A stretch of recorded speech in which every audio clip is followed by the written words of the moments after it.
এই শোনো না গো, সকল রকমের পাঠ গল্প পেতে এক্ষুনি আপন ডায়েরি চ্যানেলটি সাবস্ক্রাইব করে পাশে থাকা বেল আইকনটি প্রেস করে দিও।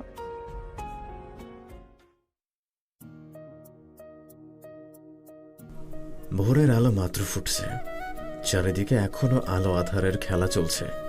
আজানের প্রথম ডাকে ঘরের মেঝেতে শোয়া চন্দ্রার ঘুম ভেঙে গেল। আড়মোড়া দিয়ে কিছুক্ষণ পরে চন্দ্রা উঠে বসল। আর ঘুমালে চলবে না ওকে, তা না হলে আবার দেরি হয়ে যাবে সব কাজ শেষ করে স্কুলে যেতে। চন্দ্রা বাড়ির বাহিরে থাকা শক্ত চাপ কলটি কিছুক্ষণ চেপে বালতিতে পানি ভরে নিল। আজকাল কলটিরও মনে হয় একটু বেশি অভিমান জমেছে চন্দ্রার প্রতি। তা না হলে এত শক্ত করে নিজেকে রাখে কেন চন্দ্রা বোঝে না। নাকি এরও খুব ভালো লাগে চন্দ্রাকে কষ্টে দেখতে, কে জানে। তাচ্ছিল্যের একটা হাসি দিয়ে চন্দ্রা নিজের মনেই বলে ওঠে, চন্দ্রা এখন আর এসব নিয়ে চিন্তা করতে চায় না, লাভই বাকি। তাই সব বাদ দিয়ে অজুটা তাড়াতাড়ি সেরে নিল। ঘরের মেঝেতে একটা পুরনো জায়নামাজ বিছিয়ে আল্লাহর নামে নামাজটা আদায় করে ফেলত। এতক্ষণে বাড়ির মোরগগুলো খাবারের জন্য কুকুরু কুকুরু করে চন্দ্রাকে জানান দিচ্ছে নিজেদের ক্ষুধার কথা। চন্দ্রা জায়নামাজটা তুলে মাথায় ওড়নাটা জড়িয়ে আবার বাহির হলো মোরগগুলোকে আহার দিতে। এরপর আবার ওকে সকালের নাস্তা আর দুপুরের খাবারের ব্যবস্থাও করতে হবে, তা না হলে চন্দ্রার কপালে আজই স্কুলে যাওয়া হবে না। তাই চন্দ্রা দ্রুত কাজ করতে লাগলো। দুপুরের ভাতটা বাদে তরকারি আর ডাল চুলায় বসিয়ে চন্দ্রা সকালের নাস্তার জন্য পরোটা বানাতে লাগলো। এরপর আবার ভাজি আর চাটাও তৈরি করতে হবে। চন্দ্রা ছোটবেলা থেকেই ঘরের কাজ করতে অভ্যস্ত। আগে কষ্ট হলেও এখন আর হয় না এসব করতে। হামি তুলতে তুলতে নিজের রুম থেকে বের হয়ে এলো শেফালি। উনি হলেন চন্দ্রার একমাত্র মামি, যার কাজই হচ্ছে চন্দ্রার দোষ ধরা। সারাদিন কত বাহানায় যে চন্দ্রার গায়ে হাত তুলে, এখন তো চন্দ্রা তা হিসাবও রাখে না। নাস্তা বানানো এখনো হয়নি দেখেই শেফালির মুখের আকৃতি কিছুটা বিকৃতি ধারণ করেছে। চোখগুলো পাকিয়ে মুখটা বেঁকিয়ে চন্দ্রাকে গালাগালি করতে লাগলো। এটা এইবারের রোজকার ব্যাপার। চন্দ্রাকে গালি না দিয়ে এই মহিলার খাওন হজম হয় না, এটা চন্দ্রা খুব ভালো করে জানে। চন্দ্রা নিজেকে এটারও অভ্যস্ত করে ফেলেছে। মামির গালিগুলো হজম হয়ে যায়, আর মাঝে মাঝে না হলে চোখের জলে ভাসিয়ে দেয় চন্দ্রা। কথাই বলে না, মানুষ অভ্যাসের দাস, আর এটাই চন্দ্রার নিয়তি। তাই নিজেকে দাসী করে রাখতে সমস্যা নেই। হতচ্ছেরি সেমরি একটা, কাজও ভালো কইরা করতে পারস না, নবাবজাদির মতো পইরা পইরা শুধু ঘুমাইতে পারস। গা গোতর কি লড়াইতে মন চায় না শুনি তোর? এত সময় লাগে কাম দুইখান করতে? করছিলিটা কি এতক্ষণ পোড়া কপালি? বলেই চন্দ্রার পিঠে ধাপুস ধুপুস করে কয়েকটা কিল বসালো শেফালি। ব্যথায় চন্দ্রার মুখ দিয়ে অস্ফুটে বেরিয়ে এলো, মা। যাস না কেন? যাইতে পারস না তোর মায়ের কাছে? যা গিয়া মর। আমার সংসারে পরগাছার মতো পইরা আসস কেন? মর গিয়া। বলেই শেফালি চলে গেল আবার নিজের কাছে। কাজ বলতে কি আর তার, খাই আর যাই। চন্দ্রার গাল দিয়ে এক ফোঁটা জল গড়িয়ে আটার খামির উপর পড়ল। সাথে সাথে নিজের কষ্টটাও খামিরের মধ্যে পিষে দিল চন্দ্রা। বাড়ির সব কাজগুলো সেরে চন্দ্রা ঝটপট স্কুলে যাওয়ার জন্য তৈরি হয়ে গেল। মামির ঘরের দরজা নক করে ভেতরে প্রবেশ করে। স্কুলে যাওয়ার জন্য মামির থেকে অনুমতি নিতে হয় প্রতিদিন, তাই আজও মামির অনুমতির জন্য দাঁড়িয়ে আছে চন্দ্রা। মামি, কাজ সব শেষ, আর বাকি কিছু থাকলে আমি স্কুল থেকে এসে করে দেব। আমি তাহলে আসি এখন। শেফালি মুখটা বেঁকিয়ে উত্তর দিল, কত কাজ যে করতে পারো তা তো দেখাই পারছি। কইরা আমারে একেবারে উল্টায় দিছো। যাও যাও, বিদায় হও। সাত সকালে তোর মুখ দেখতে আর ভালো লাগে না আমার। নিজের বাপ মারে খাইছোস, কোন দিন জানি আমারেও গিলা খাইয়া ফেলোস, আল্লাহই জানে। চন্দ্রা মামির কথায় কষ্ট পেলেও মুখে কিছু প্রকাশ করল না। চুপচাপ রুম থেকে বের হয়ে পায়ে একটা পুরনো স্পঞ্জের জুতা পরে কাঁধে একটা ছেঁড়া ব্যাগ ঝুলিয়ে গায়ের পথ ধরে স্কুলে যাওয়ার জন্য হাঁটা ধরল। এই একটা মাত্র জিনিসই আছে চন্দ্রার জীবনে, যা চন্দ্রাকে এখনো ভালো রাখতে সাহায্য করে। তা না হলে চন্দ্রা কবেই যে শেষ হয়ে যেত। মান্না স্যারের দয়ায় চন্দ্রা আজও স্কুলে যেতে পারে, না হলে মামি তো কোনোদিনও চায়নি চন্দ্রা স্কুলে যাক। মান্না স্যার ছোটবেলা থেকে চন্দ্রাকে অনেক আদর করত। এই গায়েরই একজন মধ্যবয়স্ক লোক তিনি। নিজের জমি জমা বিক্রি করে গায়ে একটি স্কুল খুলেছিল, যাতে এই গায়ের ছেলেমেয়েরা স্কুলে পড়তে পারে। পড়ালেখা করে গায়ের সম্মান বাড়াতে পারে। আর চন্দ্রাকে তার স্কুলে বিনা পয়সায় পড়ার ব্যবস্থা করে দিয়েছে। ব্রেন ভালো হওয়ায় চন্দ্রা বৃত্তির টাকায় নিজের পড়ালেখার বাকি খরচ চালিয়ে যেতে পারে। এছাড়া চন্দ্রা খুব সুন্দর সুতার বুননের কাজ পারে। নকশি কাঁথায় সুন্দর সুন্দর নকশি করার নিপুণ গুণ আছে চন্দ্রার। তাই তো গ্রামের বিত্তশালী মানুষেরা মাঝে মাঝে চন্দ্রার কাছে নকশি কাঁথা সেলাই করতে দিয়ে যায়। আর চন্দ্রাও মামির কাজ আর পড়ার ফাঁকে ফাঁকে চুপি চুপি কাঁথা বানানোর কাজটি করে। রূপপুর গ্রাম, পদ্মার পাড়ে অবস্থিত এই গ্রামটি। চারপাশে গ্রামের সৌন্দর্য চোখে পড়ার মতো। গ্রামের মানুষগুলো এখনো অনেকটা সহজ সরল হয়ে গেল। তাই তো এই গ্রামের কিছু বিত্তশালী লোক প্রায় নিজেদের কাজে সিদ্ধে ব্যবহার করে এই নিরীহ লোকদেরকে। চন্দ্রা ছোট থেকে বড় এই গ্রামই হয়েছে, তাই এই গ্রামের আকাশ বাতাস মাটি হতে শুরু করে সবই যেন চন্দ্রার পরিচিত। এই তো গায়ের এই পথে ঘাটে এই সবুজ বহুপাত্রী ফুলগুলো চন্দ্রার চেনা। এই ফুলগুলো দেখলেই চন্দ্রার মনে পড়ে কবিগুরু রবীন্দ্রনাথ ঠাকুরের কথা, যেথা যত ফুল আছে বনে বনে ফুটে, আমার পরশ পেলে খুশি হয়ে ওঠে। কি রে, আজও তুই এই ফুলগুলোর দিকেই তাকিয়ে আছিস? চন্দ্রা তাকিয়ে দেখে ওর পরনের বান্ধবী বকুল দাঁড়িয়ে আছে কোমরে হাত দিয়ে। কি পাস এর মধ্যে তুই? সামান্য পরগাছা ফুল এগুলো পথে ঘাটে অহরহ পড়ে থাকে। আর তোকে আমি প্রায় দেখি ঈশ্বরচন্দ্র বিদ্যাসাগরের মতো এদের দিকে তাকিয়ে থাকতে। তুই কি এগুলো নিয়ে গবেষণা শুরু করবি? চন্দ্রা একটু হাসি দিয়ে বকুলকে জড়িয়ে ধরল। ওই ছাড় ছেমরি, আমারে এভাবে ধরবি না, আমার না কেমন কেমন লাগে। চন্দ্রা ভ্রুটা কুচকিয়ে বলল, কেমন কেমন লাগে? জানি না, যা তোরে যেটা জিজ্ঞেস করছি আগে সেটার উত্তর দে ছেমরি। চন্দ্রা একটা ফুল ছিঁড়ে নিজের বেনিতে যত্নের সহিত লাগালো। এই ফুলের মাঝে আমি নিজেকে দেখতে পাই জানিস। আমিও তো অন্যের বাড়ির পরগাছা, যার কারো কোনো প্রয়োজন নাই। এই ফুলগুলোকে দেখ, কেউ যত্ন নেয় না, অথচ এরা নিজেই নিজের খেয়াল রাখে। কত ঝড় ঝাপটা সহ্য করে নিজেকে এই ভূমিতে টিকিয়ে রাখে। আমারও তো যত্ন নেবার কেউ নাই, আদর করে একটু মুখে ভাত তুলে দেবার কেউ নাই। এত বড় আল্লাহর দুনিয়া, অথচ দেখ আমাকে একটু ভালোবাসা দেবার মানুষ নাই। আমার জীবন আর এই বনো জুঁয়ের জীবন তো একই। তাই তো এই ফুলগুলোকে দেখলে আমার ভীষণ মায়া হয়, যেমন ওদের আমাকে দেখলে হয়। জানিস, মাঝে মাঝে মনে হয় মামি ঠিকই কয়, আমি আসলে একটা পোড়া কপালি। যে দুয়ারে যাব ওই দুয়ারই ছাই বানিয়ে দেব। চন্দ্রার চোখ দুটো ছলছল করছে। হয়তো যে কোনো সময় এই চোখ দুটো দিয়ে বর্ষা নেমে পড়বে। বকুল চন্দ্রাকে সান্ত্বনা দিতে বলল, দেখিস একদিন তোর কপাল ফিরবে, আসমান থেকে একটা রাজকুমার আসবে তোর জন্য, আর তোরে নিয়ে তার সোনার খাঁচায় বন্দি করবে, ভালোবাসা দিয়ে পরিপূর্ণ করবে তোর জীবন। খাঁচা তো খাঁচাই হয় বকুল, হোক তার সোনার বা রূপার। আমি কারো খাঁচায় বন্দি হতে চাই না রে। আমি তো চাই মুক্ত হয়ে উঠতে। আমার যদি দুটো ডানা থাকতো না বকুল, এক্ষুনি উড়ে যেতাম কোনো অচিন দেশে, যে দেশে কেউ আমাকে পোড়া কপালি বলতে পারতো না, গালি দিতে পারতো না। চন্দ্রা এবং বকুল নিজেদের মধ্যেই কথা বলতে বিভোর ছিল, তাই খেয়াল করেনি তাদের সামনে আসা গাড়িটির দিকে। গাড়িটি ওদের পাশ ঘেঁষে থামল। দরজা খুলে নেমে দাঁড়ালো রাফসান চৌধুরী, গ্রামের চেয়ারম্যান হাসান চৌধুরীর বড় ছেলে। রাফসানকে দেখেই চন্দ্রা ভয়ে আঁতকে উঠল। প্রায় মাসখানেক পর দেখতে পেল এবার। তা না হলে গ্রামে থাকলেই পথে ঘাটে প্রায় চন্দ্রার সামনে এসে দাঁড়ায় আর লাগাম ছাড়া কথাবার্তা বলে চন্দ্রাকে বিব্রত করে। চন্দ্রার লোকটাকে দু চোখে দেখতে পারে না, একদম বদ একটা লোক। গ্রামের কোনো মেয়ে ছেলে এই বদের চোখে পড়লে আর তার রেহাই নেই। 1 বছর আগে গায়ের মেলায় চন্দ্রা রাফসানের চোখে পড়ে যায়, আর সেদিন থেকে চন্দ্রার জীবনের অন্ধকার যেন আরও বেড়ে গেল। এই লোকটির ভয়ে চন্দ্রা দিনে দুপুরেও ঘর থেকে বের হতে ভয় পায়। এমনিতে কি তার জীবনে কষ্টের কম ছিল নাকি? তার উপর মরার উপর খরার ঘা হয়ে রাফসান নামক পীড়া চন্দ্রার জীবনে জুড়েছে। রাফসানের ভয়ে গায়ের কোনো ছেলে গত 1 বছর যাবৎ চন্দ্রার আশেপাশেও ঘোরে না। রাফসান নামক এই ব্যক্তিটিকে চন্দ্রা নিজেও একটু ভয় পায়। তাই তো চন্দ্রা ভয়ে বকুলের পেছনে লুকিয়ে বকুলের একটা হাত শক্ত করে চেপে ধরে রাখল। বকুল ব্যাপারটা বুঝতে পারে, তাই চন্দ্রাকে নিজের আড়ালে রেখেই রাফসানকে বলে, আসসালামু আলাইকুম ভাইয়া, কেমন আছেন? রাফসান গাড়ি থেকে নেমেই একটা সিগারেট ধরালো। পরনে তার সাদা পাজামা আর পাঞ্জাবি। বেশ ভূষা সাদা সিধা হলেও রাফসান সাদা সিধা মানুষ মোটেও না। যত প্রকার অনৈতিক কাজ আছে সে নির্দ্বিধায় করে। পাপের অনুশোচনা বলতে তার মাঝে কোনো কালেই ছিল না, আর এখনও নেই। তাই তো নিজেকে আরো শক্তিশালী করতে সামনে এমপির পদের জন্য একটু ব্যস্ত। তাই আজকাল চন্দ্রার সাথে দেখা হয় না তার।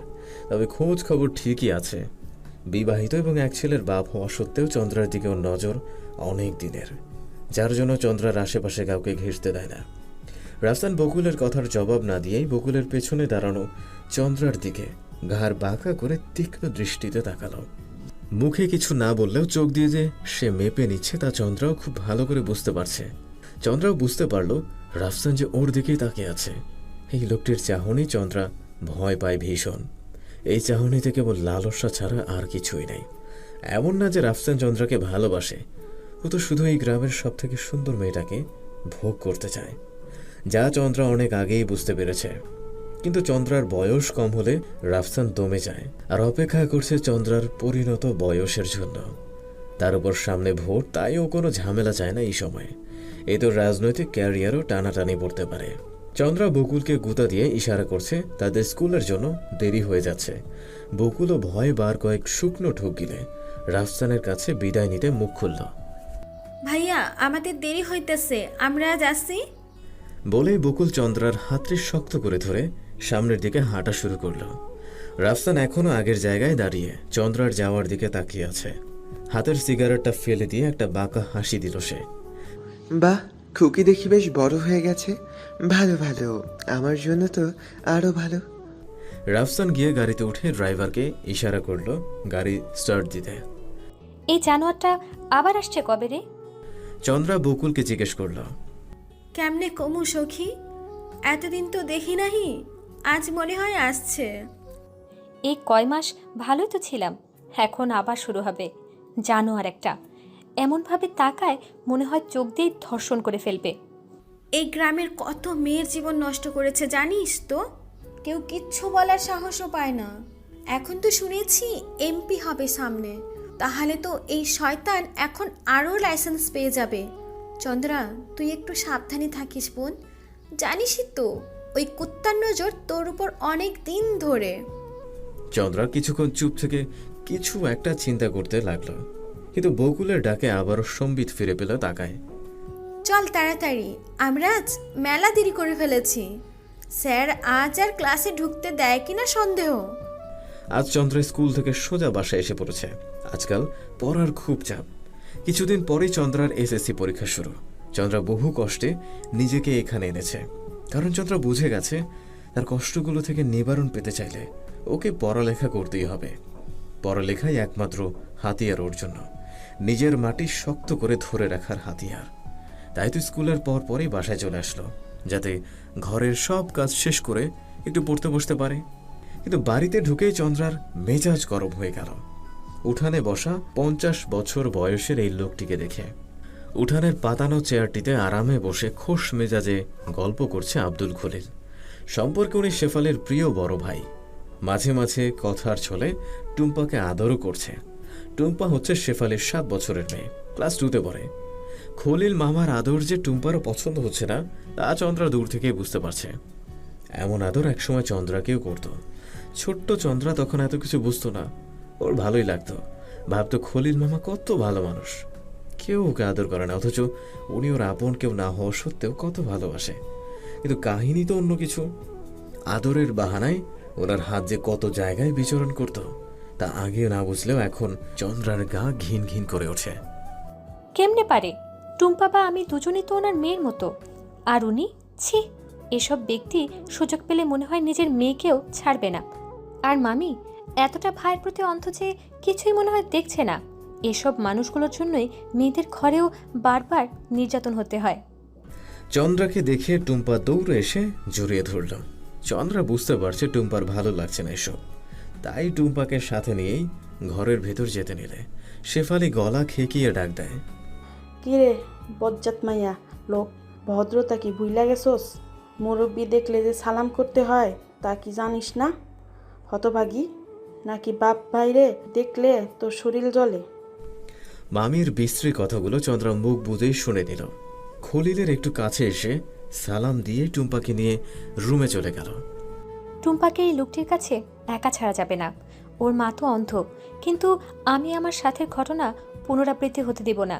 টুম্পাকে আমার চোখে চোখেই রাখবো। চন্দ্রা রুমের ভেতর যেতে যেতে গভীর চিন্তায় মগ্ন।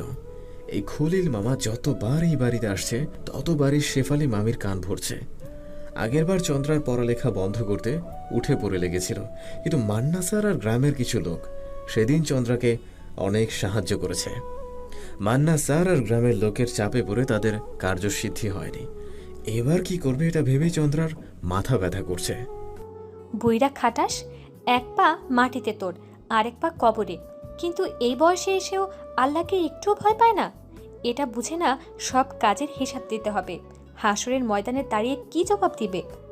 শুধু মুখে মুখে ইয়া নাফসি বললে কি হবে? কর্মটাও ভালো করতে হবে, কিন্তু ওনার কর্মই তো খারাপ। শয়তান খাচ্চর একটা। এবার আমার সাথে উল্টাপাল্টা কিছু করতে এলে এমন কুল খাওয়াবো না বাচ্চু, সারা জীবন মনে রাখবে এই চন্দ্রা কি। প্রকৃতির বিচিত্র লীলা খেলা দেখতে মন চাইলে তার জন্য পুরো পৃথিবী ঘুরতে হবে না। গ্রাম বাংলার দিকে একবার নজর বোলালেই দেখা যাবে অপরূপ সৌন্দর্যে ভরপুর, যেন বিধাতা ঢেলে দিয়েছে সব সৌন্দর্য একসাথে। বিচিত্র প্রকৃতির সাথে এই দুনিয়ার মানুষগুলো বিচিত্র। ভালো মানুষগুলো আজকাল দেখাই যায় না। দুনিয়াটা একটা ময়লা আবর্জনার কারখানা হয়ে যাচ্ছে। এত সুন্দর আল্লাহর বানানো দুনিয়াটাকে এই আবর্জনা মিশ্রিত লোকগুলো ধ্বংস করে দিচ্ছে দিনকে দিন। কেউ কি নেই এই ময়লা আবর্জনাগুলো দুনিয়া থেকে বাইরে ফেলার জন্যে? হঠাৎ করে নিজেকেই প্রশ্ন করল চন্দ্রা।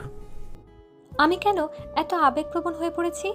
কেন নিজেকে সামলাতে পারছি না? এসব তো আর প্রথম হয়নি আমার সাথে। ছোটবেলা থেকেই তো সহ্য করে আসছি, তাহলে আজ এত কষ্ট হচ্ছে কেন? চন্দ্রা যেন আজ একটু বেশি ভেঙে পড়ছে। অজান্তেই চোখ দিয়ে পানি পড়তে লাগলো। চন্দ্রার সেদিকে কোনো খেয়াল নেই। ওই খলিল তোর সাথে আবারও কিছু করার চেষ্টা করেছে, তাই না? কারো কণ্ঠ শুনে চন্দ্রা পিলে চমকে পেছনে তাকায়। মাসুদকে দেখে চন্দ্রার মুখে হাসি ফুটে ওঠে। ইশারায় পাশে বসতে বলে। চন্দ্রা স্কুলের পাশে একটা পুকুর পাড়ে বসেছিল। মূলত এই পুকুরের পানি স্কুলের বিভিন্ন কাজে ব্যবহার করা হয়, তাই এলাকার চেয়ারম্যানই স্কুলের কাজের সুবিধার জন্য এই পুকুরটি খনন করে দেন। মাসুদ গিয়ে চন্দ্রার পাশে বসল। মাসুদ হলো চন্দ্রার আরেক সাথী, যেমন বকুল।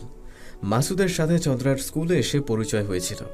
এরপর মাসুদ, চন্দ্রা আর বকুল উঠে পরনের বন্ধু। চন্দ্রার সবকিছু বকুল আর মাসুদের সাথে ভাগাভাগি করে চন্দ্রা। আর আছেই বাকি যাকে বলবে। কিরে, কথা কস না কে? আমি কিছু জিজ্ঞাসি তোরে। কি বলবো জানোসই তো, নতুন করে আর কি আছে বলার? চন্দ্রার মনে পড়ে গেল আবার কাল রাতের ঘটনা। চন্দ্রা নিজের রুমে বলতে নেই, তাই বসার ঘরের মেঝেতে পাটি বিছিয়ে চন্দ্রাকে ওখানেই ঘুমোতে হয়। এতে কোনো সমস্যা হয় না যদি না কেউ বাথরুমে যাওয়ার জন্য ওঠে, কারণ শুধু বাথরুমে যাওয়ার সময় চন্দ্রার দিকে চোখ পড়বে। আর পুরুষ বলতে বাড়িতে একজনই, চন্দ্রার মামা হামিদ আলী। হাটের বাজারে ওনার একটা মুদি দোকান আছে, তাই মেলা ভরে গিয়ে রাতেই বাড়ি ফিরে আসে। বাড়ি থেকে হাট একটু দূরে বলে দুপুরেও খেতে আসতে পারে না। চন্দ্রার মামা খুব ঘুম কাতরে, একবার শুয়ে পড়লে আর হুঁশ থাকে না, তাই উনি রাতে বাথরুমে যাওয়ার জন্য উঠে না। আর চন্দ্রাও তাই বিনা সংকোচে ঘুমাতে পারে। কিন্তু কাল যখন চন্দ্রা ঘুমিয়েছিল তখন হঠাৎ অনুভব করলো কেউ ওর শরীরে হাত বোলাচ্ছে। হাতটা ওর শরীরের বিভিন্ন অংশকে ছুঁয়ে যাচ্ছে নির্ভয়ে। চন্দ্রার ঘুম ভেঙে গেল, কিন্তু তবুও চোখ খুলল না। ভয়ে ঘৃণায় চিৎকার করতে পৌঁছাইল, কিন্তু পারল না। চন্দ্রা খুব ভালো করে জানে হাতটি কার। খলিল যতবার এই বাড়ি আসছে ততবারই এই কাজটি করছে। আগে চন্দ্রা এই স্পর্শে কুকড়ে যেত, কাউকে বলতে পারত না, ভয় পেত। কারণ একবার খলিলের এই আচরণের কথা মামিকে জানিয়েছিল চন্দ্রা। কিন্তু মামি তো বিশ্বাস করা দূরে থাক, চন্দ্রাকে লাঠি আর ঝাড়ু দিয়ে আচ্ছা মতো মারছিল সেদিন। চন্দ্রার শরীর এত মার সহ্য করতে না পারতে রাতে জ্বর উঠেছিল, তাই এখন আর চন্দ্রা মামিকে বলতে সাহস পায় না। চন্দ্রা জানে মামির জন্য খলিল হলো দুধে ধোয়া তুলসী পাতার মতো পবিত্র, কিন্তু আজ চন্দ্রার ঘৃণা হচ্ছে, প্রচুর ঘৃণা। স্পর্শ যখন একটু গভীর হতে নিল তখনই চন্দ্রা গায়ের সমস্ত শক্তি দিয়ে খলিলকে একটা লাথি মারল। বুড়ো খলিল নিজেকে সামলাতে পারল না, তাই ছিটকে গিয়ে দূরে গিয়ে পড়ল। আর পরেই কোমরে ভীষণ ব্যথা পেয়ে গেল। আর তখনই চন্দ্রা সজাগ হয়ে ওনার শরীরে ভালো মতো জড়িয়ে খলিলের সামনে গিয়ে দাঁড়ালো। খানকি মাগি, তুই আমার লাথি মারলি। খলিল রাগে চন্দ্রাকে বিশ্রী ভাষায় গালি দিল। চন্দ্রা মুখে তাচ্ছিল্যর একটা হাসি দিয়ে, না মামা, আমি তো একটা কুত্তারে লাথি মারছি। ও সরি, কুত্তা না, শালা শুয়োর ওটা। নাম নিলেই 40টি নাপাক হয়ে যেতে হয়। আর কারে বললাম মাগি? আমি মাগি হলে তুই কি জানিস? তুই কি? তুই হলি একটা পচা নর্দমায় জন্ম হওয়া বিষাক্ত কীট, যা শুধু বিষই ছড়ায় আর কোনো কাজে আসে না। সময় থাকলে ভালো হয়ে যা, তা না হলে পস্তাতে হবে জীবনে, বুঝলা? খলিল দাঁতে দাঁত চেপে বসে আছে, ব্যথায় উঠতেও পারছে না। তোরে আমি দেই হ্যালো মুসেমরি, তোর জীবনে যদি বিষ ফোড়ায় ভরাই না দিছি, তাইলে আমার নামও খলিল না। মাসুদের ডাকে চন্দ্রার সম্বিত ফিরে আসে। সামনে তাকিয়ে দেখে মাসুদ হাতটা বাড়িয়ে কি যেন নিতে ইশারা করছে চন্দ্রাকে। কি এটা? বিচুটি পাতা। খলিল কুত্তার শরীরে বেশি জ্বালা তো, তাই এইটাই ওর জ্বালা মিটাইব। এ ধর। আরে ধুর, এসব কিছুই লাগবো না আর। এমনি কাল যে লাথি মারছি, ভোরে শৌচালয় যেতে কাতরাইছে বেটা। চিন্তা করিস না, এবার আমি চুপ থাকবো না। আর মনে হয় না কাল রাতের পর আর সাহস দেখাবে এমন করতে। না দেখাইলেই বালা, কিন্তু কোনো সমস্যা হইলে তুই আমার কিন্তু জানাইবি। মুখে আবার কুলুপ মেরা রাইস না, শয়তান মাইয়া। হঠাৎ মান্না স্যারের কণ্ঠ শুনে চন্দ্রা আর মাসুদ সেদিকেই দৃষ্টি মেলে তাকাল। মান্না স্যার একটা ছেলের সাথে কথা বলতে বলতে এদিকে আসছে। চন্দ্রা আর মাসুদকে পুকুর পাড়ে বসা দেখে ভ্রু কুচকে জিজ্ঞেস করল, কি ব্যাপার চন্দ্রা, তুমি এখানে এই সময়ে? সব ঠিক আছে তো, নাকি আবার তোমার মামি কিছু করেছে? চন্দ্রা আর মাসুদ স্যারকে দেখেই সালাম দিল আগে। না স্যার, কিচ্ছু হয়নি। আমরা তো এমনি বসেই গল্প করতেছিলাম। অহনই চলে যামু। চল মাসুদ। চন্দ্রা যেতে নিলে মান্না স্যারের ডাকে থেমে যায়। দাঁড়াও চন্দ্রা, আমি তোমাকে কতবার বলেছি কথা সুন্দর করে বলো। তুমি না শহরে গিয়ে পড়ালেখা করতে চাও, নিজের পায়ে দাঁড়াতে চাও, তাহলে ওখানে গিয়েও কি এভাবে কথা বলবে? তখন সবার হাসির পাত্র হবে। তাই এখনই নিজেকে বদলাতে শুরু করো। নিজেকে বদলাতে না পারলে ভাগ্য পরিবর্তন হবে না, মনে রেখো। আর কিছুদিন পর তো পরীক্ষা, তাই এখন সব কিছু বাদ দিয়ে পড়ায় মন দাও। আমি তোমার রেজাল্টের উপর খুব আশাবাদী, বুঝতে পারছো তো? জি স্যার। চন্দ্রা আবার আঞ্চলিক ভাষায় বলে ফেলল ভুলে, কিন্তু মান্না স্যারের দিকে তাকিয়ে, সরি স্যার, অভ্যাস তো তাই। আমি আস্তে আস্তে আয়ত্ত আনার চেষ্টা করছি। মান্না স্যার মাথা নাড়ালো। চন্দ্রা খেয়াল করলো পাশে দাঁড়ানো ছেলেটি তাদের কথোপকথন শুনে একটু মুচকে মুচকে হাসছে, যা চন্দ্রার একদমই পছন্দ হলো না। গায়ে কাটা দেওয়ার মতো ব্যথা লাগলো। স্যারের সাথে বিদায় নিয়ে চন্দ্রা আর মাসুদ হাঁটা ধরল বাড়ির দিকে। ওই পোলাটা কে রে? চন্দ্রা মাসুদকে প্রশ্ন করল, কোনটা? স্যারের পাশে যেটা ছিল ওটা? হুম। রিদম ভাই, রাফসান চৌধুরী ছোট ভাই, রিদম চৌধুরী। চন্দ্রা থমকে যায় মাসুদের কথা শুনে। রাফসানের ভাই? তার মানে রাফসানের মতোই খারাপ হবে। দেখতে তো মানুষের মতোই লাগে, কিন্তু এই জাতের তো আবার রক্তের মধ্যেই দোষ আছে। বাপ ভালা না, ভাই ভালা না, তাইলে এই বেটা ভালা হইব কেমনে? উফ চন্দ্রা, নিজের মাথায় একটা গাঁটটা মেরে, ভাষা ঠিক কর, তা না হলে তোর শহরে গিয়া পড়াশোনার শখ জীবনও পূরণ হইব না। মান্নান স্যার আশা দিছে উনি কিছু একটা করব, যদি আমার রেজাল্ট ভালো হয়, আমার স্বপ্নগুলো পূরণ করতে সাহায্য করবে। স্যার, এই মেয়েটি কি চন্দ্রা যার কথা আপনি বলছিলেন? রিদম জানতে চাইল। মান্না স্যার মাথা নেড়ে সায় দিল।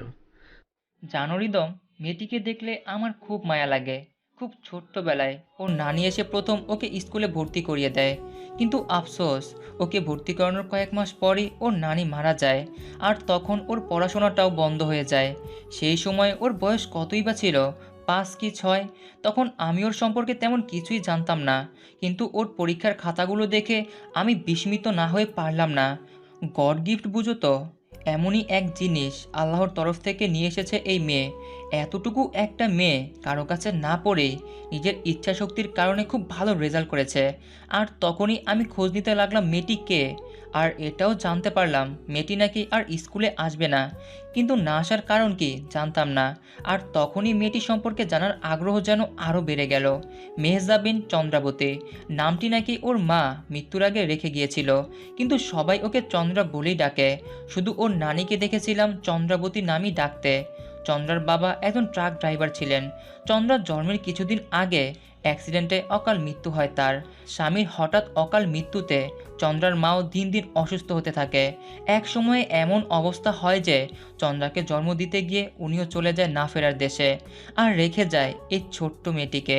মা বাবাহীন এই ছোট্ট এতিম মেয়েটি 5 বছর পর্যন্ত ওর নানির ছায়াতলি বড় হয়। সে পর্যন্ত সবই ঠিকঠাকই ছিল, কিন্তু ওর নানির মৃত্যুর পর ওর দায়িত্ব গিয়ে পড়ে ওর মামা হামিদ আলীর উপর। কিন্তু হামিদ তখন নিজের স্ত্রীর ভয়ে চন্দ্রার দায়িত্ব নিতে অস্বীকার করে। গায়ের মানুষ অনেক বোঝায় হামিদ আলী আর তার স্ত্রী শেফালিকে, কিন্তু কোনোই লাভ হয় না। অবশেষে চন্দ্রার আশ্রয় জোটে গায়ের একমাত্র এতিমখানায়। কিন্তু পরে কি হয়েছে জানি না। 1 সপ্তাহের মধ্যেই চন্দ্রাকে ওর মামা মামি নিজের কাছে নিয়ে আসে, কিন্তু এতেও মেয়েটির কপালে সুখ আসে না। মামির পাশবিক অত্যাচার চন্দ্রার প্রতি দিন দিন বেড়েই চলেছিল।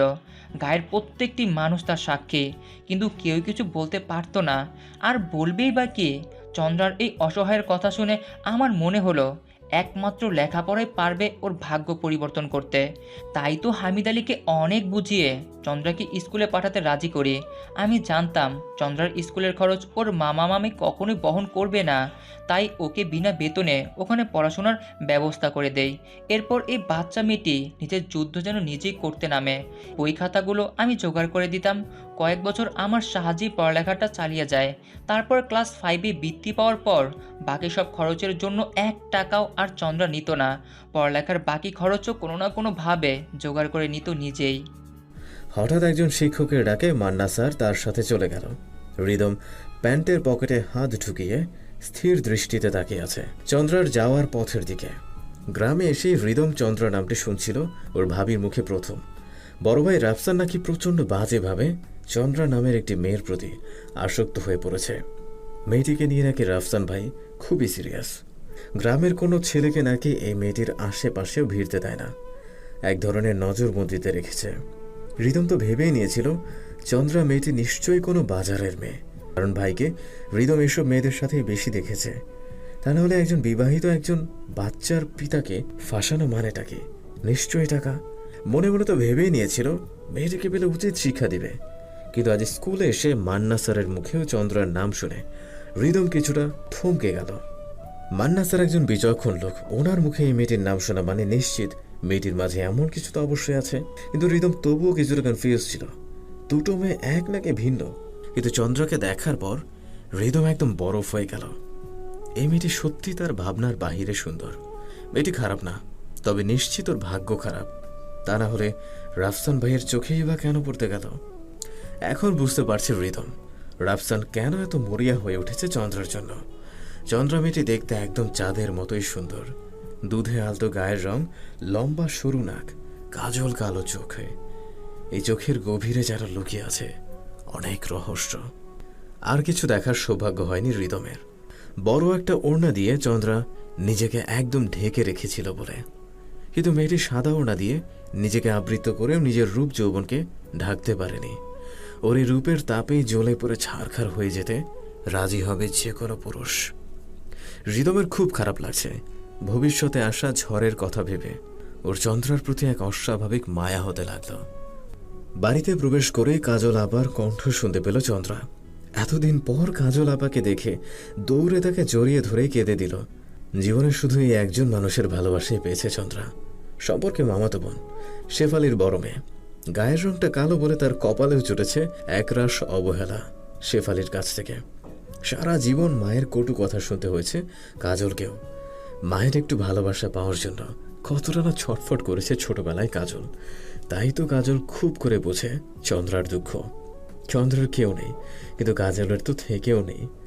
শেফালি একটা ছেলের আশা করে, কিন্তু পরপর দুটো মেয়ের জন্ম হয়। প্রথম মেয়ে ছিল কাজল। গায়ের রং কালো বলে কাজলকে দেখলেই শেফালির পিত্তি জ্বলত। প্রথম তো বিশ্বাসই করতে চায়নি এই কালো মেয়েকেও নিজেই গর্ভে ধারণ করেছে। মায়ের শাল দুধ খাওয়াও কাজলের নসিবে জোটেনি। স্বামীকে প্রায়ই গালাগালি করত, কেন গর্ভাবস্থায় তাকে ভালো ভালো জিনিস খাওয়ানো হয়নি। তাই হয়তো কাজলের গায়ের রং এমন চাপা হয়েছে। কিন্তু টুম্পার সময় শেফালি কোনো রিস্ক নেয়নি। ভালো খাবার ছাড়া মুখেই তুলত না কিছু। পরের 12 মেয়ে হবার কারণে কিছুটা নিরাশ হলেও গায়ের রংটা দেখে কিছুটা শান্ত ছিল শেফালি। পরের বার একটা ছেলে যেভাবেই হোক জন্ম দিবে, দরকার পড়লে ভালো কোনো ফকিরও দেখানোর লাগলে তাও দেখাবে শেফালি। তবুও পোল্লা চাই তার। এসব চিন্তা যখন শেফালির খালি মস্তিষ্কে ভর করছিল, তখনই ডাক্তার জানায় শেফালি আর কোনোদিনও মা হতে পারবে না। ইনফেকশন হবার কারণে তার জরায়ু কেটে ফেলতে হয়েছে। এ কথা শুনে শেফালির মাথায় যেন এই তপ্ত গরমে কাঠ পোড়া রোদে হঠাৎ ঠাড়া পড়ল, আর সে হাসপাতাল কাঁপিয়ে মরণ কান্না কাঁদতে লাগল। ডাক্তারদেরও অকথ্য ভাষায় গালাগালি করতে কোনো ত্রুটি রাখেনি এই মহা মূর্খ মহিলা। একসময় ডাক্তাররা বিরক্ত হয়ে হাসপাতাল থেকেই তাকে বের করে দেয়। হামিদ স্ত্রীর এমন আচরণে লজ্জিত হলেও কিছুই বলতে পারেনি। শেফালির 2 মেয়ের তুলনায় চন্দ্রার গায়ের রং বেশি সুন্দর ছিল। কি সুন্দর মসৃণ ত্বক, বিধাতার নিপুণ কারিগরি। অসীম সৌন্দর্য যেন ঢেলে দিয়েছে বিধাতা এই যুবতীর পুরো শরীরে। যেমন সুন্দর মুখ তেমনি দেহের গড়ন। শেফালি প্রায় জ্বলত চন্দ্রার এমন রূপ যৌবন দেখে। যৌবনকালে যদি সেও এমন সুন্দর হতো, তাহলে কত না পুরুষকে নাকে দড়ি পরিয়ে ঘোরাতে পারত। এভাবে হামিদের অভাবী সংসারে পড়ে থাকতে হতো কি? কখনো না। কিন্তু কপাল, তা না হলে বিধাতা এই এতিম কপালপুরীকেই কেন চোখে দেখল? তাই তো চন্দ্রাকে দেখলে শেফালির বরাবর রাগ উঠত, আর তখনই চন্দ্রার উপর চলত মামির অমানবিক অত্যাচার। পারে না চন্দ্রার এই শরীরটাকে পুড়িয়ে সে ছাই করে দেয়। ছোট্ট চন্দ্রা প্রথমে বুঝতে না পারলেও পরে আস্তে আস্তে সবই বুঝত মামি জোর এই রূপটাকে কতটা হিংসে করে। কাজল বোনের মাথায় হাত বুলিয়ে দিতে দিতে জিজ্ঞেস করল, একটা সত্যি কথা বলবি? খলিল মামা কি তোর সাথে কিছু করার চেষ্টা করেছে? চন্দ্রা থমকে গিয়ে বোনের দিকে তাকালো, আর কাজল তার গভীর দৃষ্টি নিয়ে বোনের মুখের ভঙ্গি মাপতে লাগলো। বোন যে তার কোনো কিছু বুকে চেপে রেখেছে সেটা কাজল খুব ভালো করেই বুঝতে পারছে। কারণ শুধু চন্দ্রা নয়, কাজলকেও ভুগতে হয়েছে এই যন্ত্রণায়। রংটা কালো হলে কি হবে? শরীর তো শরীরই, কালো কি আর ধলা কি? কিছু কুকুরের কাছে যে শরীরের নেশাটাই বড় নেশা, আর নারীর শরীরের যে বড় নেশার কি হতে পারে? সামনে কে আছে তা দেখার সময় কই তাদের। চন্দ্রাকে এমন অবাক করে তাকাতে দেখে কাজল বলল, কি হলো, কি ভাবছিস? আমি বুঝলাম কেমনে? চন্দ্রা এখনো বোনকে দেখছে। এই বোনকে একসময় চন্দ্রার কেমন বোকা বোকা লাগতো, কারণ যে যা বলতো কাজল চোখ কান বন্ধ করে তাই বিশ্বাস করত। এই সহজ সরল বোনটা হঠাৎ চালাক হলো নাকি আগে থেকেই ছিল, তা চন্দ্রার বোধগম্য নয়। চন্দ্রাকে এভাবে তাকিয়ে থাকতে দেখে কাজল মুখে একটু হাসি টেনে বলল, কি হলো, এভাবে কি দেখছিস? আমি কিছু জিজ্ঞেস করছি, বলছিস না কেন? কাজল চন্দ্রার পাশে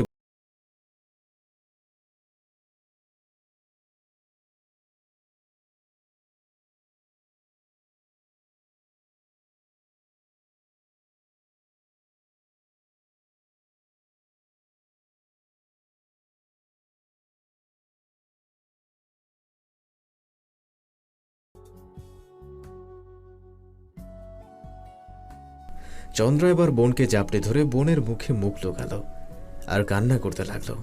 এক এক করে সব খুলে বলল। মামি যে তার কথা বিশ্বাস করে না, উল্টো চন্দ্রাকেই দোষ দেয়।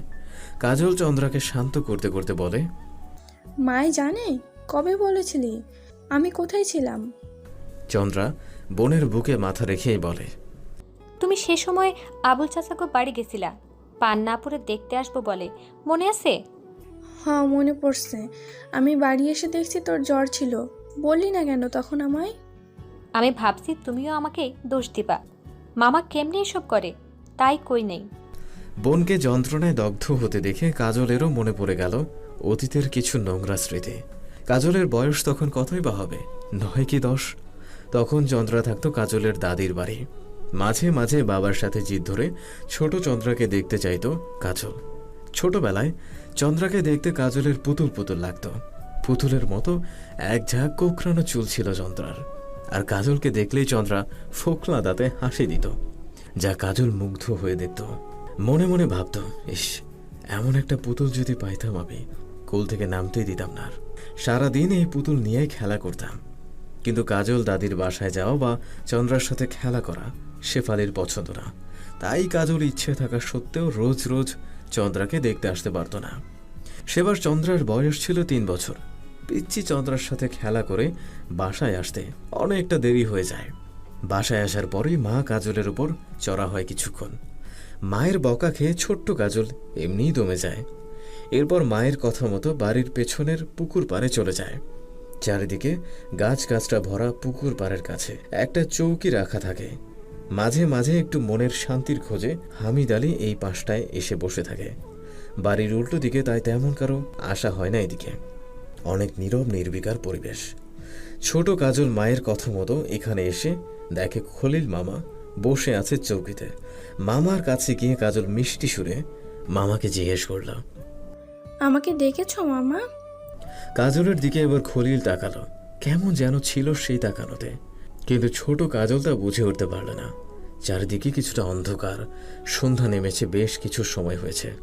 বাড়ির সামনের উঠানের লাইটের আবছা আলোয় কিছুটা ছায়ার মতো প্রতিবিম্ব দেখা যাচ্ছে। খলিল এই সুযোগটার আশাই ছিল। কাজলের পিচ্ছি হাতটা টেনে নিজের পাশে বসালো।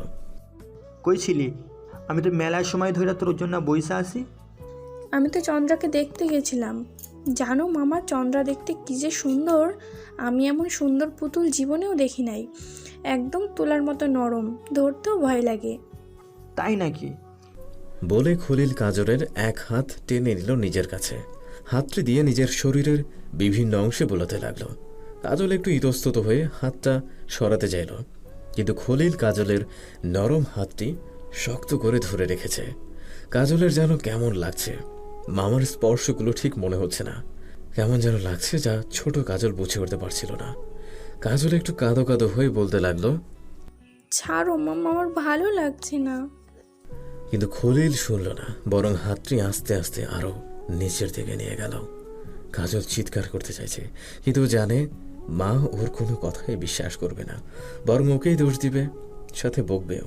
তাই চিৎকার করতে গিয়েও পারছে না। বারবার মোচড়ামুচড়ি করে খলিল মামার থেকে নিজের হাতটি ছোটাতে চাইল, কিন্তু শেষে কোনো লাভ হলো না। কাজল কাঠের মতো দাঁড়িয়ে পড়ল, চোখ দুটো খিচে কাঁপতে লাগলো। যখন ওর হাতটি খলিল তার পুরুষাঙ্গের উপর চেপে ধরল, এতটা বিশ্রী অনুভূতি কাজলের এর আগে কখনো হয়নি। নিজেকে এখন পাপি পাপি লাগছে, গা ঘিন ঘিন করছে ওর।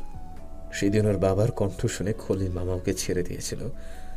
এমন করে অনেকবার সুযোগ নিতে এসেছিল খলিল মামা। আর এই সকল কিছু সম্ভব হয়েছে শেফালির কারণে। নিজের মেয়েদের থেকে ভাইকে বিশ্বাস করার পরিণতি ভোগ করছে ওরা। খলিল মামার চেয়ে বেশি রাগ মায়ের উপর কাজলের। একটা মেয়ে হয়েও কেন অপর মেয়েদের কষ্ট বুঝল না মা? মায়েরা নাকি মেয়ের চেহারা দেখে বুঝে যায় মনের কথা। তাহলে আমাদের মা কেন বুঝলো না? বরং অপরাধীকে আরো বেশি করে প্রশ্রয় দিয়ে যাচ্ছে দিনের পর দিন। সেদিনের পর থেকেই কাজল দূরে দূরে থাকত। যখনই খলিল মামাদের বাড়ি আসতো, চন্দ্রাকে এই বাসায় আনার পর চন্দ্রার ধারে কাছেও ঘেঁষতে দিত না খলিল মামাকে। সব সময় আগলে রাখত কাজল। আগে চন্দ্রা কাজলের সাথে কাজলের ঘরেই থাকত, কিন্তু কাজলের বিয়ের পর মা ওই রুমে আর থাকতে দেয় নাই। এরপর চন্দ্রার আশ্রয় হয় বাহিরের বসার রুমে, যার কারণে খলিলের সুবিধা হয় সব দিক দিয়ে। চন্দ্রা বোনকে জড়িয়ে ধরেই শুয়ে আছে।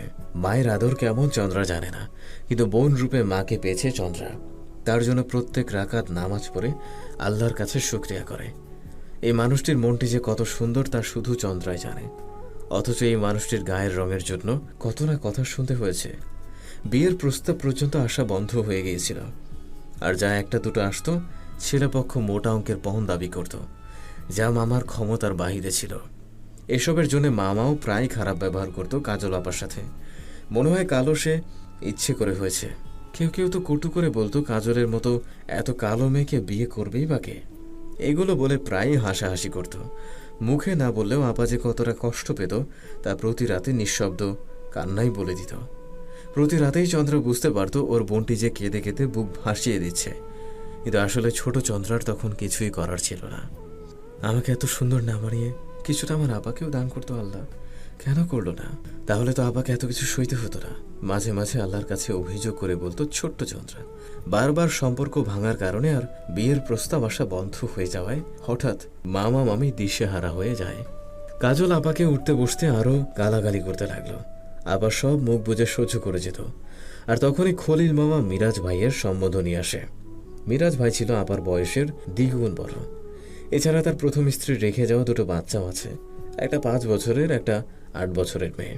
তবে ছেলের ইনকাম ভালো, হাটে দুটো মিষ্টির দোকান আছে। এমন একটা প্রস্তাবে মামা মামি যেন আসমানের চাঁদ পেয়ে গেল। বিয়ে হয়েছে তো কি হয়েছে, টাকা পয়সা তো কম নেই ছেলের। কাজলের মতো মেয়েকে যে বিয়ে করতে চাইছে সেটাই কপাল ওর।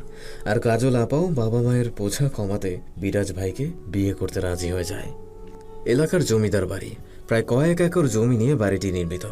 প্রায় কয়েক যুগের নিদর্শন বহন করে আসছে এই বাড়িটি। প্রতিটি প্রাচীর ভালো খারাপ সবকিছুর সাক্ষী হয়ে অনেকটা দাম্ভিকতার সাথে দাঁড়িয়ে আছে এই বাড়িটি। এক একটি শক্ত পিলারগুলো, গায়ে জড়ানো আছে এখনও কয়েকশো বছরের পুরনো নকশাগুলো। শিল্পীর এক নিপুণ কারিগর্য ফুটে উঠেছে প্রতিটি নকশায়। এই বাড়িটির প্রতিটি কোণা এখনও বহন করছে জমিদারি কিছু ঐতিহ্য। দোতলা বিশিষ্ট এই বাড়িটিতে প্রায় বেশ খানিক রুমই খালি পড়ে আছে, কারণ হাতে গোনা কয়েকজন লোক ছাড়া আর কেউ থাকার নেই। আর এই বিশাল বাড়িটি চৌধুরী পরিবারের দাম্ভিকতার প্রতীক।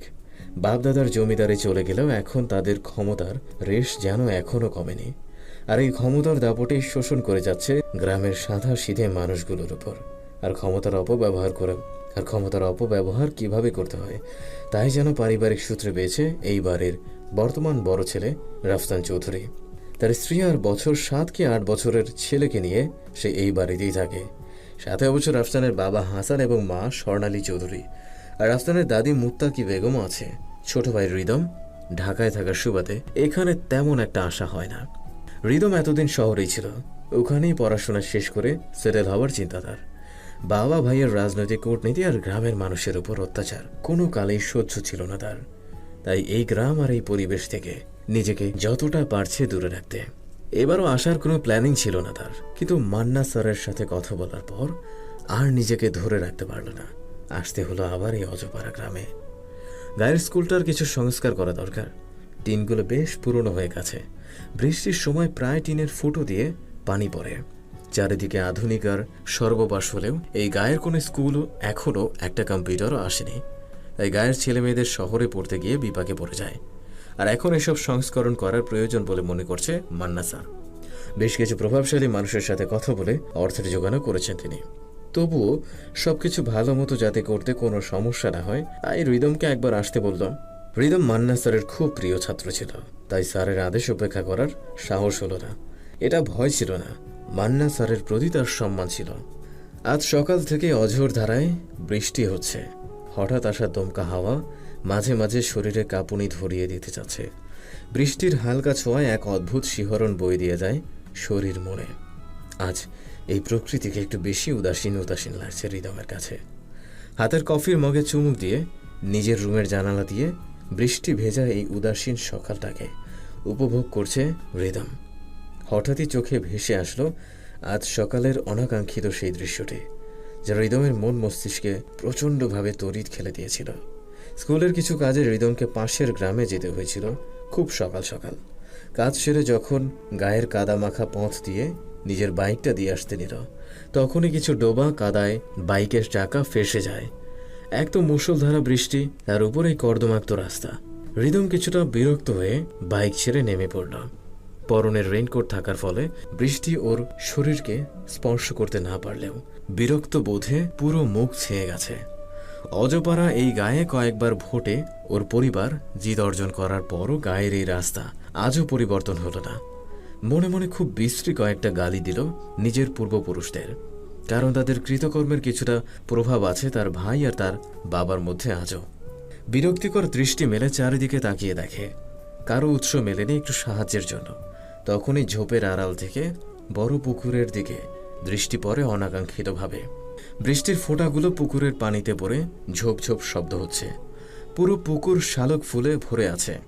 আর এই ফুলগুলোর মাঝেই রিদমের চোখে পড়ল সদ্য ফুটে ওঠা একটা লাল পদ্ম ফুলের উপর। সেই পদ্ম ফুলটি আর কেউ না, চন্দ্রাই ছিল। বৃষ্টিতে ভেজা চন্দ্রার সিক্ত শরীরের লাবণ্য আর যৌবন যেন রিদমকে মুগ্ধ করে তুলল মুহূর্তেই। চোখ ফেরাতে পারছিল না। কি অপরূপ সেই দৃশ্য! এতটা সুন্দর নারী মনে হয় না রিদম জীবনেও দেখেছে।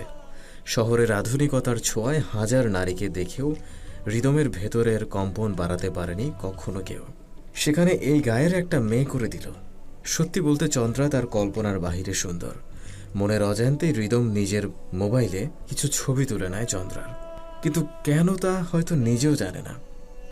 চন্দ্রা কিছু শালুক ফুল হাতে নিয়ে পুকুর থেকে উঠে আসে। সকালের এই সময় এদিকে তেমন কোনো লোক আসে না বললেই চলে। সকালের এই সময় এদিকে তেমন কোনো লোক আসে না বলেই চন্দ্রা বৃষ্টিতে ভিজে শালুক ফুল তুলতে এসেছিল।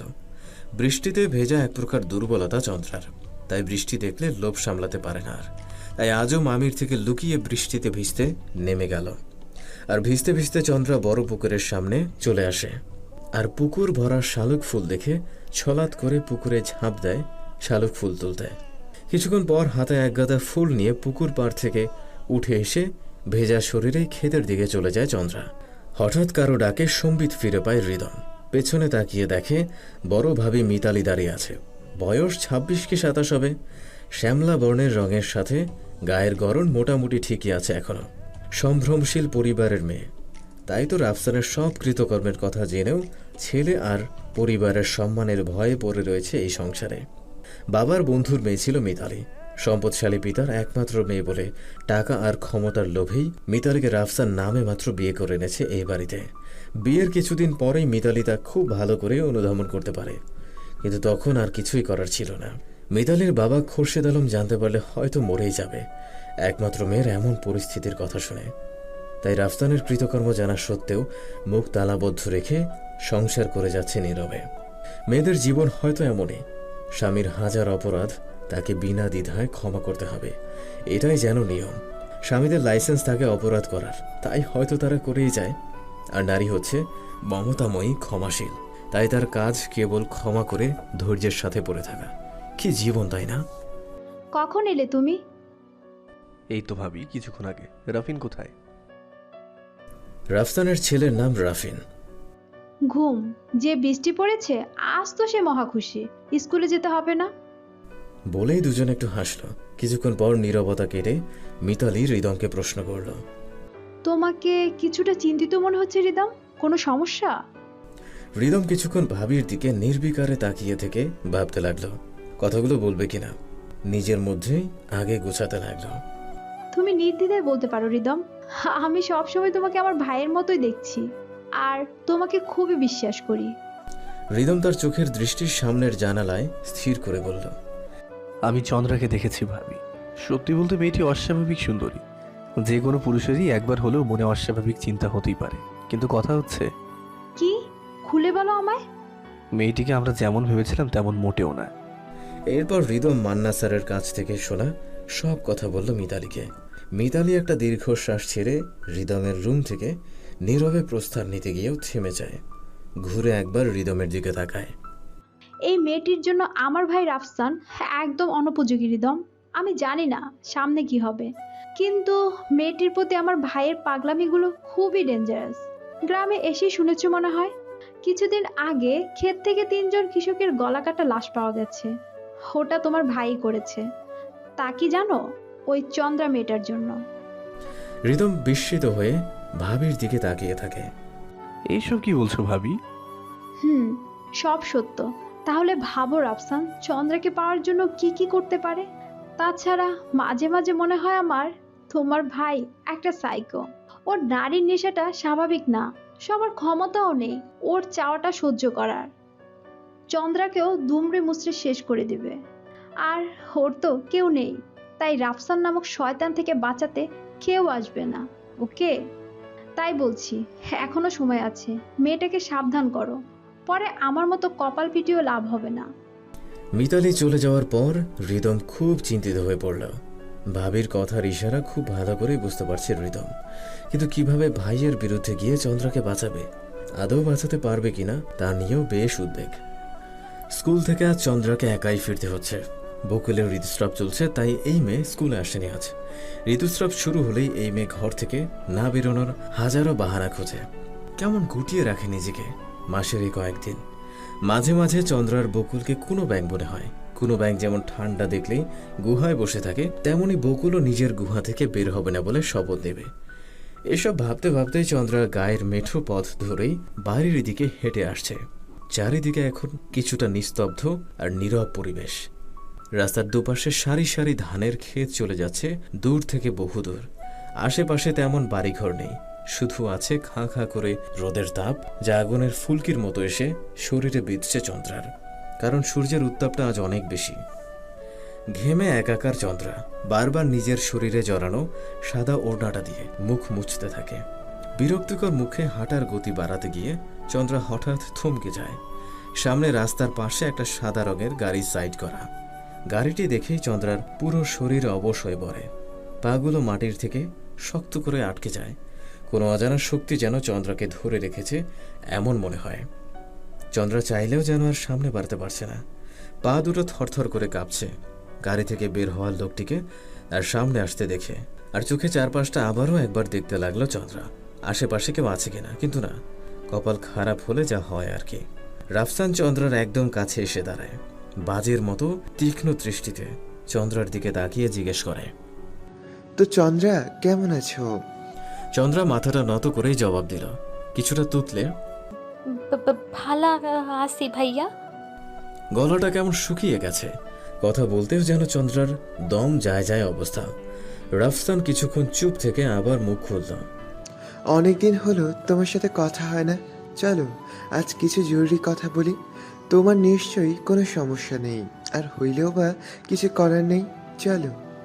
চন্দ্রা মুখ দিয়ে কিছু বলল না, বা বলা যায় পারল না। রাফসানের বিরুদ্ধে কথা বলার সাহস চন্দ্রা এখনও সঞ্চয় করতে পারেনি। যে লোককে দেখলে ওর রুহ শুদ্ধ কেঁপে ওঠে। তার মুখে মুখে কি বলবে ও? শুধু নিশ্চুপ দাঁড়িয়ে থাকে আর মনে মনে আল্লাহ আল্লাহ করতে থাকে। হঠাৎ নিজের কবজিতে কারো স্পর্শ পেয়ে চমকে সেদিকে তাকায়। রাফসান চন্দ্রাকে টেনে গাড়ির সামনে নিয়ে যাচ্ছে। চন্দ্রার মনে হলো আজই মনে হয় ওর শেষ দিন, কারণ রাফসানকে কেমন আজ ভয়ানক লাগছে। মনে হচ্ছে কিছু নিয়ে রেগে আছে। চন্দ্রা নিজেকে কিছুটা ছাড়ানোর চেষ্টা করছে রাফসানের হাত থেকে, কিন্তু রাফসানের শক্ত হাতে ওকে এমনভাবে ধরেছে যে হয়তো হাতটা ছিঁড়েই যাবে কিছুক্ষণ পর। কিন্তু সেদিকে রাফসানেরও কোনো হুঁশ নেই। চন্দ্রার মন চাইছে চিৎকার করতে, কিন্তু গলা যেন কেউ চেপে ধরেছে।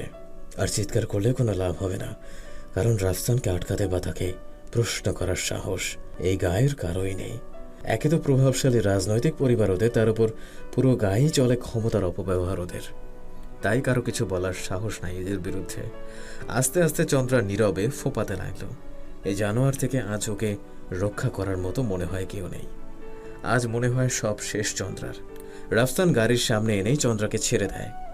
কিছুক্ষণ পর একটা সিগারেট ধরিয়ে চন্দ্রাকে প্রশ্ন করে, সেদিন খেতে কি হয়েছিল? চন্দ্রা চমকে রাফসানের দিকে তাকায়। সেদিন মানে কোন দিনের কথা বলছে? কারণ কিছুদিন আগে চন্দ্রার সাথে খুব বাজে একটা ঘটনা ঘটেছে, যা চন্দ্রা কাউকে বলেনি, এমনকি ওর বোন কাজলকেও না। তাহলে রাফসান জানলো কি করে? মিথ্যে কথা বলার একদম চেষ্টা করবা না চন্দ্রা, সব জানি আমি, কিন্তু তোমার মুখ থেকে শুনতে চাই, বলো। রাফসান একটু ধমকের সুরেই বলল, শেফালি তার বোন জুলেখার বাড়িতে পাঠিয়েছিল চন্দ্রাকে গরুর মাংসের তরকারি দিয়ে সেদিন। কিছু ভালো মন্দ রান্না হলে এই বাসায় শেফালি তার বড় বোনের জন্যও আলাদা করে তুলে রাখে, কারণ জুলেখার পরিবার তেমন সচ্ছল না। স্বামী সাধারণ একজন কৃষক। চন্দ্রা অবশ্য কৃষকদের সাধারণ মনে করে না, তার কাছে কৃষক মানেই অসাধারণ। কৃষক আছে বলেই তো পাতে ভার জোটে, তা না হলে তো গরুর মতো ঘাস খাইয়ে জীবন চালাতে হতো সবাইকে। তখন কি হতো ব্যাপারটা? তাই জুলেখার বাসায় যাওয়ার কথা শুনেই চন্দ্রা খুশি হয়ে গেল। রক্তের সম্পর্কে বোন হলেও জুলেখার শেফালির মতো নির্দয় না। চন্দ্রা যখনই তাদের বাসায় যায়, খেতে দিতে না পারলেও মন ভরে দোয়া করতে দেয়। চন্দ্রা যেন এই লোভেই ওই বাসায় ছুটে যায়। সব সময় যে টাকা পয়সা বা খাওয়া দাওয়ার লোভী হতে হবে এমন তো কোনো কথা না। কিছু মানুষ ভালোবাসার কাঙালিও হয়, আর একটু ভালোবাসার জন্য এসব মানুষগুলো সবই করতে রাজি থাকে। জুলেখা খালাকে মাংসের তরকারি দিয়ে চন্দ্রা বাড়ি ফিরতে চাইলে জুলেখাই জোর করে চন্দ্রাকে আরও কিছুক্ষণ থাকতে বলে।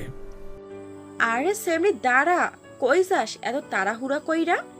আইস নারকেল পারছি, মাত্র কুড়াইয়া থইছি, দুগ্গা নারকেল মুড়ি খাইয়ে যা। বাড়ি গেলে তো খাওন ছুটবো কিনা পেটে কেডাই জানে। চন্দ্রাও আর মানা করল না, হয়তো নারকেল মুড়ির লোভ সামলাতে পারেনি। মুড়ি চাবাতে চাবাতে আর খালার সাথে কথা বলতে বলতে অনেকটা দেরি হয়ে গেছে চন্দ্রার। সময়ের প্রতি ওর কোনো হুঁশই ছিল না। এদিক দিয়ে সূর্য ডুবে সন্ধ্যা নামতে শুরু করে। চন্দ্রা মামির ভয়ে রাস্তা ছেড়ে ক্ষেত দিয়ে ছুটল, এতে বাড়ি তাড়াতাড়ি পৌঁছতে পারবে বলে। এই গায়ে চন্দ্রা বড় হয়েছে, তাই এই গায়ের পথঘাট সবই চেনা চন্দ্রার। তাই কিছুটা নির্ভয়ে হাঁটছিল। কিন্তু হঠাৎ চন্দ্রা কিছু বুঝে ওঠার আগেই একজোড়া হাত এসে ওকে জাপটে ধরল পেছন দিক দিয়ে। চন্দ্রা চিৎকার করার আগেই ওর মুখটা চেপে ধরে টেনে হিচড়ে ক্ষেতের ভেতরের দিকে নিয়ে যেতে লাগলো। চন্দ্র অনেক চেষ্টা করে, হাত পা ছোটাছুটি করেও নিজেকে মুক্ত করতে সক্ষম হলো না। এরই মধ্যে চন্দ্র বুঝতে পারল একটা না 3টা পুরুষ ওর সামনে, যাদের দুজন ওকে প্রায় মাটি থেকে উঁচু করে তুলে নিয়ে যাচ্ছে, আর ওদের পুরো গামছা দিয়ে ঢাকা। আর সামনে আরও একজন টর্চ লাইট দিয়ে পথ দেখাচ্ছে। চন্দ্রার চোখ দিয়ে পানি পড়ছে, কিন্তু কিছু বলতে পারছে না। তবে লোকগুলোর শরীর থেকে বিশ্রী গন্ধ ওর নাকে আসছে। চন্দ্রা ভেবেই নিয়েছে ও আজকে শেষ। একদিকে ওর নারীত্ব, আর একদিকে ওর বাঁচার অস্তিত্ব। আজ মনে হয় কোনোটাই রক্ষা পাবে না। কিন্তু চন্দ্রার ভাগ্য বলুক বা ওপরওয়ালা ইচ্ছা, চন্দ্রা বেঁচে গেছে সেই যাত্রায়ও। কাকতালীয়ভাবে কয়েকজন লাঠিয়াল সেদিন সেই পথ দিয়ে আসছিল। হয়তো তারাও শর্টকাট রাস্তার জন্যই এই পথ ধরেছে। ধান ক্ষেতের মাঝে কিছুর শব্দ পেয়ে যখন লাঠিয়ালগুলো টর্চ মেরে কে কে জিজ্ঞেস করলো, তখনই লোকগুলো চন্দ্রাকে ফেলে দৌড়ে পালিয়ে গেল। বাড়ি ফিরে চন্দ্রা কলের পাড়ে রাখা এক বালতি পানি নিজের শরীরে ঢেলে দিল। তবু যেন শরীরের ময়লা দূর হচ্ছে না। তাই আবারও কল চেপে বালতি ভরে পানি ঢালতে লাগলো। শরীরকে 2 হাত দিয়ে ইচ্ছে মতো ঘষতে গিয়ে কোথাও কোথাও চন্দ্রা ছিলেও ফেলেছিল। কলের পাড়ে বসে চন্দ্রা ডুকরে কেঁদে উঠল। হে কেমন জীবন দিলা আল্লাহ, কেন আমায়ও তুলে নিলা না মায়ের লগে? এমন জাহান্নাম তো দেখতে হতো না। সেই ঘটনার পর চন্দ্রা 1 সপ্তাহ আর বাড়ির বাহিরেই পা রাখেনি ভয়ে। গাড়ির ডিক্কিটি খুলতেই দেহ থেকে বিচ্ছিন্ন 3টি মাথার খুলি দেখেই চন্দ্রার অবস্থা কিছুটা বেহুশ হবার মতো। ভয়ে পুরো শরীর ওর কাঁপতে লাগলো। কি হলো হঠাৎ কে জানে। গা গুলিয়ে বমি করে দিল। মাথা ধরে গাড়ির সাথে হেলা দিয়ে নিচে বসে পড়ল চন্দ্রা। রাফসান গাড়ি থেকে একটা পানির বোতল নিয়ে চন্দ্রার সামনে বসল। পানি খেতে বললে চন্দ্রা অন্যদিকে মুখ ঘুরে কাঁদতে থাকে। এ কোন জানোয়ারের পাল্লায় পড়ল? মানুষ খুন করতেও যার হাত কাঁপে না, চন্দ্রা এতদিন শুধু শুনেছে। আজ তো নিজ চোখে সব দেখতেও পাচ্ছে। রাফসানকে নিজের এত কাছ থেকে দেখে চন্দ্রা ভয়ে আরও যেন কুকড়ে গেল। পানি খাও চন্দ্রা, আর এত ভয় কেন পাইতেছ?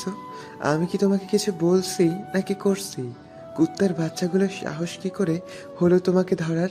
মরণ থেকেও যদি কোনো শাস্তি হতো তাহলে ওদেরকে তাই দিতাম, কিন্তু আফসোস করা সম্ভব হলো না। যাই হোক, শান্ত হও তুমি। আর এত নরম কেন তুমি? এই কারণেই মনে হয় তোমাকে এত ভালো লাগে আমার। মনে রেখো চন্দ্রা, এই জীবনে তুমি শুধুই আমার। তোমার দিকে কোনো পুরুষ চোখের নজরও সহ্য করব না। তোমার দিকে কোনো পুরুষের চোখের নজরও সহ্য করব না। তাই তুমিও চেষ্টা করো না কখনো এমন কিছু করার। লেখাপড়া করতে চাও তাই চুপ আছি এখনো।